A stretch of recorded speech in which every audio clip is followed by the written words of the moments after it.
ఎట్టకేలకి Raja Saab wait అయితే over అయిపోయింది. మరి మూవీ ఎలా ఉంది అనేది ఈ వీడియోలో తెలుసుకుందాం. పాన్ ఇండియా వైడ్గా రిలీజ్ అయిన ఈ మూవీ తెలుగు, తమిళ్, కన్నడ, మలయాళం, హిందీ భాషల్లో రిలీజ్ అవ్వగా లీడ్ రోల్లో నటించారు రాజాసాబ్.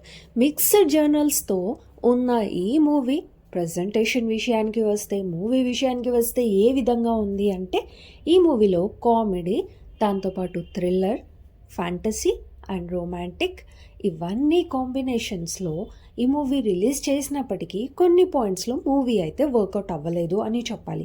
కొన్ని ఏరియాస్లో కామెడీ కానీ అండ్ రొమాంటిక్ కానీ అంతగా పర్ఫెక్ట్గా అనిపించలేదు. మూవీ విషయానికి వస్తే ఫ్యాన్స్కి అయితే నచ్చుతుంది. వేరే వారికి ఎలాంటి ఎక్స్పెక్టేషన్స్ లేకుండా వెళ్తే they might feel better. But ఎక్స్పెక్టేషన్స్తో వెళ్తే it will be not up to the mark అని చెప్పాలి. మొత్తానికైతే మూవీ అయితే ఎండింగ్లో చాలా బాగుంది అని చెప్పాలి.